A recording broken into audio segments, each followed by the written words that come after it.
Local MLA Nimmala Ramanaidu ఉన్నారు, ఆయనతో మాట్లాడుతున్నాం. సార్ ఎలా చూడాలి సార్? అంటే ఇప్పటికే 118 సీట్లు ప్రకటించిన పరిస్థితి, దాంట్లో టీడీపీ 94 సీట్లు ప్రకటించారు. ఎలా ఉండిపోతుంది అంటే ఇప్పటికి సిద్ధం సభలతోటి వైసీపీ మేము సిద్ధం అంటుంది, మీరు ఒక పక్క టీడీపీ తోటి సంసిద్ధం అంటున్న పరిస్థితి.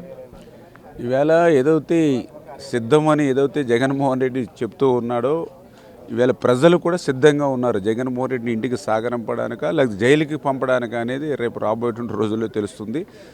అదంతా కూడా మేకపోతు గాంభీర్యంతో ఓటమి కళ్ళెదర జగన్మోహన్ రెడ్డికి కనపడుతున్నటువంటి స్థితిలో కేవలం ఏదైతే ధన ప్రభావంతో, అధికార ప్రభావంతో ఆ సభలను ఏర్పాటు చేసుకోగలుగుతున్నారు.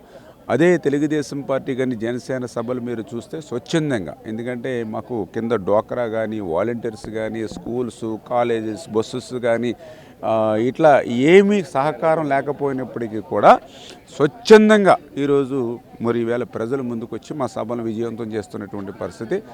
చేత రేపు రాబోయేటువంటి రోజుల్లో ఏదైతే తెలుగుదేశం జనసేన ఏదైతే ఈరోజు అభ్యర్థుల జాబితా విడుదల చేస్తుందో ఇది కూడా చాలా శుభ పరిణామం. ఎందుకంటే తెలుగుదేశం పార్టీ పరంగా నేను కూడా చూస్తూ ఉన్నా, జనరల్గా నామినేషన్స్ వచ్చే సమయం వరకు కూడా వడపోత జరుగుతూ ఉంటుంది. ఫస్ట్ టైం చాలా ఎర్లీగా ఇవ్వడం, అది కూడా ఊహించినటువంటి విధంగా 40 సీట్లు 50 సీట్లు అనౌన్స్ చేస్తారేమో ఫస్ట్ విడతలు అనుకునేది 94 ద ఫస్ట్ టైము అది అనౌన్స్ చేయడం. ఆ అనౌన్స్ చేయడం కూడా ఇప్పుడే నేను ఫీడ్బ్యాక్ స్టేట్లో మన పార్టీ లీడర్స్ నుంచి కార్యకర్తల నుంచి ఆ ఫోన్స్ ద్వారా వీటి ద్వారా చూస్తుంటే అందరూ కూడా చాలా వరకు మోస్ట్లీ హ్యాపీగా, అంటే ఎందుకంటే గతంలో ఎప్పుడూ లేనటువంటి విధంగా వడపోత పోసి అనేక సర్వేస్ తీసుకుని ఐవీఆర్ఎస్ తీసుకుని 1 కోటి పైబడి మంది ఐవీఆర్ఎస్ తీసుకుని పర్ఫెక్ట్గా ఈరోజు సెలక్షన్ ఇవన్నీ కూడా జరిగింది. ఈ రకంగా ముందుగా జాబితా విడుదల చేయడం ద్వారా ఏంటంటే వాళ్ళు చాలా క్లియర్గా పబ్లిక్లోకి పోవడానికి, అంటే ఏదైతే ఈ ప్రభుత్వం మీద ఈ పాలన మీద ఉన్నటువంటి అసహనం వ్యతిరేకత ఏదైతే ఉందో దాన్ని ఓటు రూపంలో మరల్చుకుని రేపు బాక్స్లో పడేంత వరకు, అంటే ఆ పోల్ మేనేజ్మెంట్ ఎలక్షన్ మేనేజ్మెంట్ పర్ఫెక్ట్గా చేయడానికి ఈవేళ అభ్యర్థులందరూ కూడా మంచి సమయం దొరుకుతుంది. ఖచ్చితంగా ఇది శుభపరిణామం. టీడీపీ జనసేన సమన్వయ కమిటీలో సభ్యులు కూడా ఉన్నారు. ఇప్పటికే మేనిఫెస్టో మీద ఒక చర్చలు కూడా జరిగాయి.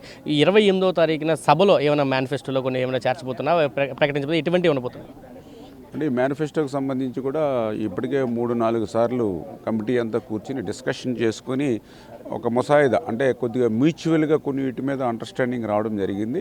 అయితే దాన్ని ఇంకా తుది కసరత్తు ఏదైతే నాయకుల దృష్టిలో పెట్టి, అంటే అటు చంద్రబాబు నాయుడు గారు కానీ ఇటు పవన్ కళ్యాణ్ గారి దృష్టిలో కూడా పెట్టి దానికి ఇంకా తుది మెరుగులు దిద్ది క్లియర్ చేయవలసిన అవసరం ఉంది.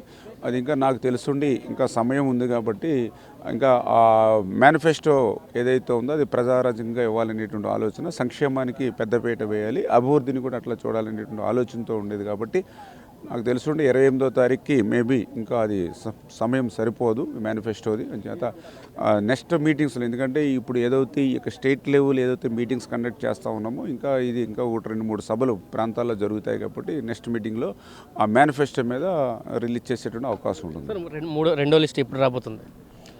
అంతా కూడా ఇప్పుడు చెప్పాం కదా, ఇప్పుడే వడపోత పోసుకుని గతంలో ఎప్పుడు లేనటువంటి విధంగా సర్వే రిపోర్ట్స్ అన్నీ తీసుకుని చేస్తూ ఉన్నారు.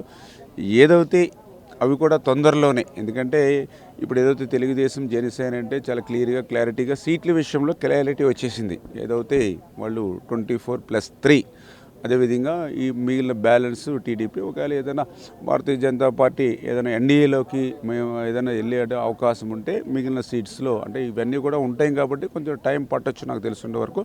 అవి కూడా క్లియర్ చేసుకుని తొందరలోనే అభ్యర్థులు ప్రకటించడానికి ప్రయత్నం చేస్తారు సార్.